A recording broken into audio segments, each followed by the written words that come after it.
Paz, gracia y misericordia para cada uno de los santos que están llamados a ese ministerio hermoso de la evangelización. Espero realmente que todos estos contenidos hayan sido de mucho fortalecimiento, de conocimiento acerca de este ser, que tengamos una mente renovada, que podamos visualizar y ver ese reto que tenemos como cuerpo del Señor y en ese ministerio que hemos elegido, pues que seamos bendecidos y fortalecidos los unos para con los otros.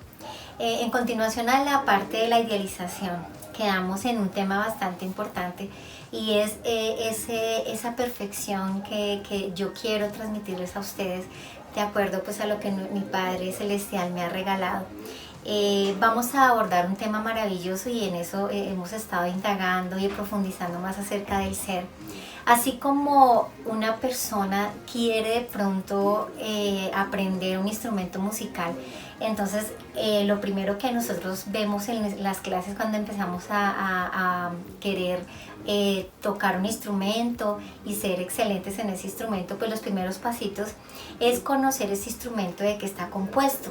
Por ejemplo, la guitarra, que tiene la caja de resonancia, que tiene el diapasón, que tiene las cuerdas, que tiene la parte de afinación de cuerdas y demás, cada uno de los nombres de las cuerdas, y primero se prepara en la parte de cómo está hecho ese instrumento musical, y así con todos los instrumentos musicales, o también cuando vamos a aprender de pronto acerca de pronto, por ejemplo, conducir un vehículo.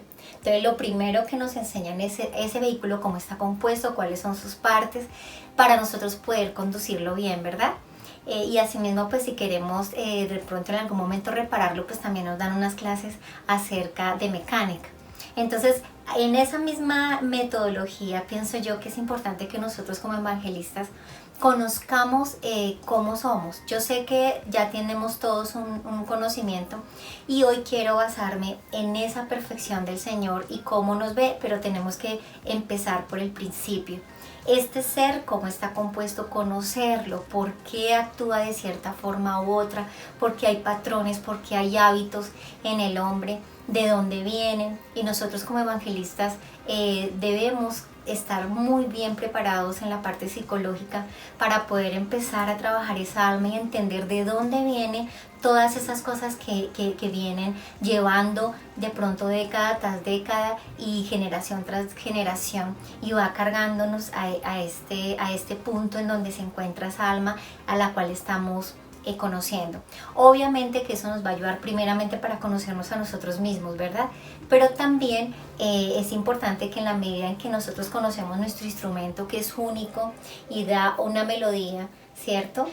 Asimismo tenemos que afinar ese instrumento y obviamente pues primeramente nosotros para poder ayudar a otro.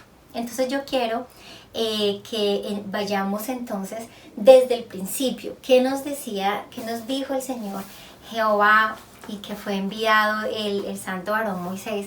Y nos empezó a decir en la primera y en la segunda carta del Génesis que Él tomó y formó al hombre. Y quiero referirme a esta parte donde dice capítulo 2, Génesis 2, en el 7, formó pues el Señor Jehová Dios al hombre del polvo de la tierra y alentó en su nariz soplo de vida, y fue el hombre alma viviente. Hay una diferencia que es importante que nosotros entendamos, y es que nosotros somos un ser integral. No tenemos un cuerpo, somos un cuerpo, porque nuestro Padre nos constituyó así. Primero nos formó el ser material y luego dio soplo de vida, y dice que a eso que estuvo allí lo llamó ánima o alma viviente. En el libro del oso dice ánima, pero pues nosotros lo asemejamos con el alma. ¿Qué diferencia nosotros tenemos respecto a los demás seres que crió el Dios Todopoderoso y que formó? La única diferencia, de pronto la más importante y la contundente, es que nosotros tenemos un poder de decisión. Y ese poder de decisión es el que nos hace diferentes a las demás razas que Dios hizo. Todos los animales entonces tienen una situación, una circunstancia, y el hombre, ¿cierto? Puede que tenga las mismas, pero tiene algo diferente.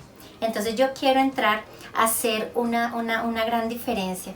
Yo quiero también mirar en esa misma parte del Génesis, en el 1, 26 y 27, que es importante, y es la diferencia de lo que Dios hizo con el hombre y lo que Dios hizo con el animal, con los demás seres que tienen también un aliento de vida. Dice en el 26, 1, 26, dice: y dijo Dios, hagamos al hombre a nuestra imagen, conforme a nuestra semejanza, y señoree en los peces de la mar, y en las aves de los cielos, y en las bestias, y en toda tierra, y en todo animal que anda arrastrando sobre la tierra. Y crió Dios al hombre a su imagen, a imagen de Dios lo crió, varón y hembra lo crió. Entonces ahí vemos que la diferencia con toda la demás creación de Dios y Padre es que nosotros estamos hechos a su imagen y a su semejanza. En esa misma dispensación nos dio una gran bienaventuranza, y en esa bienaventuranza un poder, y ese poder era el poder de decisión. Y lo único allá más adelante, cuando habla de Adán y Eva, entonces ellos tienen el poder de decir qué desean y qué no.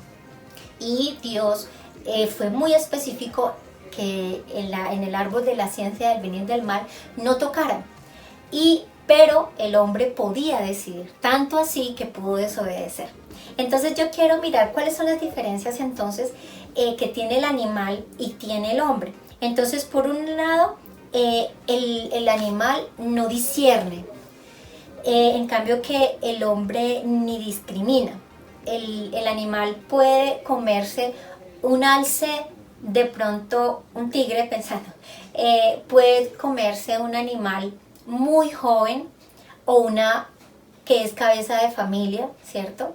O puede comerse el macho de ese grupo, de esa manada, y él no piensa en discriminar, en seleccionar. En cambio que nosotros sí seleccionamos, miramos y vemos, y de pronto si es a nuestro gusto desagradable, nosotros decimos, uy, no, eso no lo quiero, aunque no lo hayamos probado. Entonces tenemos algo diferente, y es que podemos discriminar. Otro, el animal no siente vergüenza. Cuando un animal tiene sus relaciones para poder dar hijos, para poder tener de pronto descendencia de él, él no lo hace ni piensa en que puede ser bonita o fea. Sencillamente él encontró esa pareja, estaba en el momento esa pareja de pronto de poder tener una relación para tener hijos, y sencillamente la tomó. Pero no siente vergüenza ni el lugar, ni dónde, ni la hora. En cambio que nosotros sí nos avergonzamos y tenemos unos lugares aparejados para eso, ¿cierto? Y tenemos vergüenza. Inclusive hay personas que de pronto están en el adulterio, que entran a un lugar, o están en la fornicación y entran a un lugar y sienten vergüenza. Entonces yo pensaba y analizaba, y de hecho hay estudios que demuestran que el hombre nace ya con una conciencia. Y ellos saben, uno sabe desde niño qué está bien y qué está mal. Somos hechos a imagen y semejanza de Dios. Y ya saben, estudios lo dicen, que no necesitan una religión, que ya lo saben y se avergüenzan de cosas que saben que su ser no lo tiene como algo adecuado. Entonces es importante. Otro, el animal obra por instinto, obra porque tiene una necesidad de alimentarse. Puede ver que pasan 1000 alces, pero si él ya está lleno, si él ya está satisfecho, ese animal no mata por gusto. El 99% de los animales lo hacen así. Nosotros actuamos acción-reacción, y muchas veces el deseo de poder, el deseo de riqueza, el deseo de muchas cosas de este hombre hacen que pase por encima de uno y de otro y de otro, obviamente sin temor del Señor, sino que tienen un propósito, y el propósito es suficiente para la persona. Otra cosa, el animal permanece en el tiempo, es constante. En cambio, que nosotros evolucionamos, y siempre hemos evolucionado. Hay científicos, y lo dicen a los arqueólogos, que han encontrado esqueletos, ¿cierto?, de muchos animales, y hoy por hoy muchos de ellos son igualitos, no han cambiado. En cambio que el ser humano ha cambiado muchísimo su aspecto. De pronto algunos han han probado la calvicie, ya no tenemos tanto vello, bueno, muchas cosas que vemos que el hombre evoluciona y el hombre aprende de lo vivido, el animal no. Hay animales que continúan haciendo lo mismo, se siguen lastimando o siguen dañándose porque para ellos no hay conciencia y puede ser que en un momento dado vuelven y repiten el patrón y se lastiman, entonces para ellos no hay conciencia. Nosotros tenemos algo que nosotros aprendemos de lo vivido y eso es súper importante. Difícilmente cambia su hábitat. Hay animales y sé que hay animales que no pueden cambiar el hábitat. El hombre siempre se acomoda al hábitat a la cual se encuentra y eso es algo dado de Dios. Es algo que Dios le ha dado al hombre, que puede tomar decisiones y puede tomar decisiones para poder guardar su bienestar y el bienestar de los que están con él. Entonces, cuando podemos visualizar esa maravillosa obra de nuestro Padre, en la que realmente nos hizo conforme a su imagen y semejanza, que tenemos el poder de decisión, y tanto así que nos dice en la palabra: hoy delante de ti pongo el bien y el mal, escoge pues, porque tú tienes la decisión. El hombre tiene la decisión de creer o no creer. La persona es la que puede decidir cómo hacer todas las cosas y vamos a ir para allá, donde está la perfección de lo que Dios quiere hacer en cada uno de nosotros. Habla entonces, ya teniendo una conciencia de cuál es la diferencia que tenemos nosotros. Tenemos un poder de decisión. Entonces allá en la primera de Tesalonicenses 5, 22 y 23, y fíjate que ahí nos está diciendo el apóstol que es el mismo Señor. Dice: apartaos de toda especie de mal, y el Dios de paz os santifique en todo, para que vuestro espíritu y alma y cuerpo sea guardado entero sin reprensión para la venida de nuestro Señor Jesucristo. Entonces ahí yo quiero que nos detengamos en algo importante, mis amados hermanos. Si Dios a nosotros nos hizo cuerpo y nos dio espíritu de vida y somos ánima viviente, entonces ahí es donde nosotros estamos encontrando que la persona no puede ser 100% espiritual, porque el espíritu necesita de un cuerpo para obrar. El espíritu solo no puede hacerlo. El equilibrio perfecto es el cuerpo y el espíritu, porque sin el espíritu el cuerpo no viviría y no se movería, pero también el espíritu sin el cuerpo no sería nada. Entonces es importante tener esa claridad y saber que nosotros, así como nos conviene cuidar nuestro templo material, es importante nutrir el espiritual. Muchas veces el hombre se dedica a hacer deporte, a cuidarse, a tomar mucha agua, a de pronto cuidarse de las grasas y demás, pero olvida la otra parte del espíritu. Asimismo, las personas que somos llamados como hijos de Dios y ya tenemos un nombre que es sobre todo nombre, no podemos descuidar nuestra parte material, porque también es importante. Entonces, cuidamos nuestro espíritu, lo nutrimos, lo alimentamos, pero nuestro cuerpo es importante que esté fortalecido, también aparejado para la labor que hemos decidido hacer. Entonces vemos la importancia, mis amados hermanos, que el Espíritu Santo necesita un cuerpo y ese cuerpo estar santo, ese vaso limpio. Y vamos a ver entonces nosotros como evangelistas cómo podemos ayudar a esa alma para que encuentre el buen camino. Entonces miremos nuevamente en Gálatas 5, 16, 17. Digo pues, andad en el Espíritu y no satisfagáis la concupiscencia de la carne, porque la carne codicia contra el Espíritu y el Espíritu contra la carne, y estas cosas se oponen la una a la otra para que no hagáis lo que quisieres.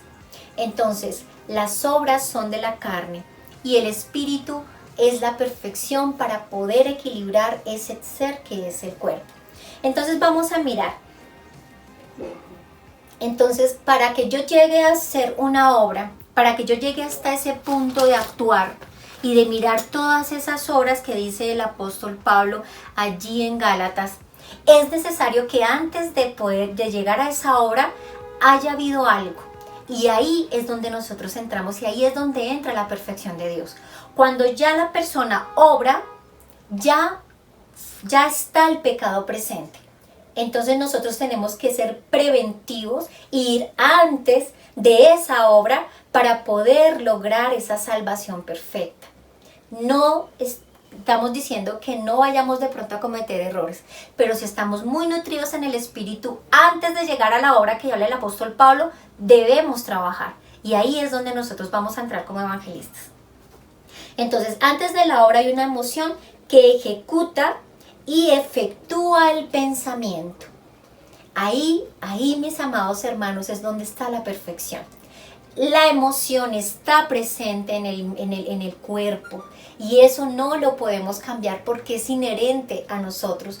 Ya hablamos que, por ejemplo, dijimos que la ira, el enojo, si fueran malas, entonces nuestro Padre no se hubiera enojado, ni nuestro Señor Salvador, y también no hubieran contendido de pronto también los apóstoles en algún momento. ¿Qué debemos hacer? Debemos tratar esas emociones y antes de que haga la obra, ahí es donde viene el Espíritu Santo a equilibrar y a ordenar y a gobernar ese cuerpo, ese ser. Ahí es donde vamos a entrar nosotros. Entonces vamos a indagar un poco más profundo.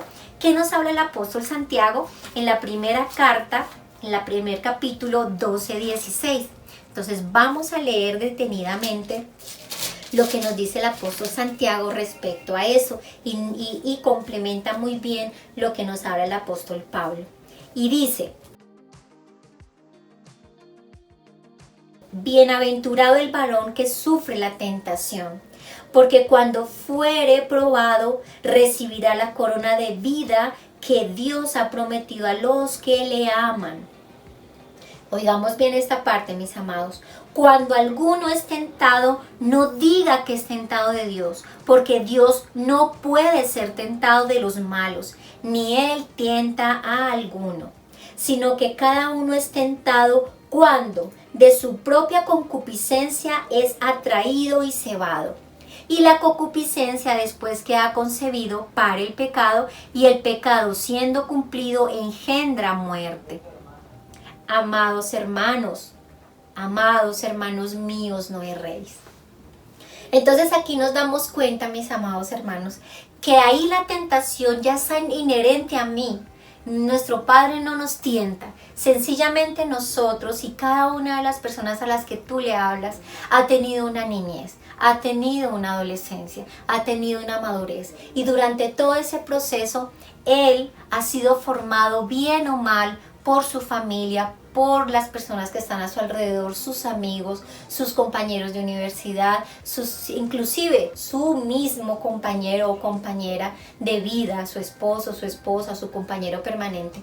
Ellos han afectado a esa vida y muchas de las cosas que la persona ya trae como hábitos, como vicios, todas esas cosas vienen heredadas y nosotros no podemos tratar a una persona así sin antes conocer el por qué ha llegado a este punto. Entonces los evangelistas debemos tener un oído muy presto, como dice el apóstol, que estemos prestos para oír antes que proferir palabra, porque esa vida y este momento, el punto del adulterio, el punto de la fornicación, el punto de pronto inclusive del lesbianismo, vienen por muchas cosas que el hombre de pronto ha pasado desde su niñez. Entonces nos queda tratar por la palabra a cada uno de esas personas. Entonces, retomando lo que dice el apóstol Santiago, si Dios no tienta a nadie, sino de mi misma concupiscencia soy cebado y atraído, porque le he dado muchas alas y el hombre le ha dado muchas alas y mucha libertad a el cuerpo, entonces ya es muy complicado poder gobernarlo. Muchas de las cosas, si un niño ha venido siendo muy bien trabajado desde la niñez, es muy posible que tenga mucho dominio propio, que aprenda a controlar la ira, que aprenda a controlar las emociones, pero no a todos les correspondió una vida tan ideal. Entonces, esas personas pueden sentir enojo, pero lo pueden trabajar de manera adecuada. Y allá es donde quiere mi Padre Celestial que nosotros tratemos esa alma y comprendamos su condición, el por qué llegó hasta ese punto y poder dar un eficaz medicamento. Vamos a mirar entonces si son esas emociones, si la obra es el pecado como tal, como dice el apóstol Pablo, el apóstol Santiago, como dice el apóstol Santiago, que cuando ya la concupiscencia, cuando ese pensamiento mío ya efectuó, se hizo palpable, se hizo obra, ahí es donde estuvo el pecado. Ahí es donde ya es esa emoción real y se obró de una manera mal, bien, que estuvo de pronto afectada por ciertas cosas. Entonces vamos a mirar. Yo quiero entonces que ahorita miremos y hablemos de algo súper importante. Entonces, si lo que yo pienso, si lo que yo siento no es el pecado aún, sino es la obra, entonces esas emociones, ¿cuáles son? Hay emociones, hay sentimientos que nosotros diríamos que son buenos, pero vamos a analizar algunos y que podemos decir que ese sentimiento puede ser cobertura de pecado. Entonces vamos a mirar.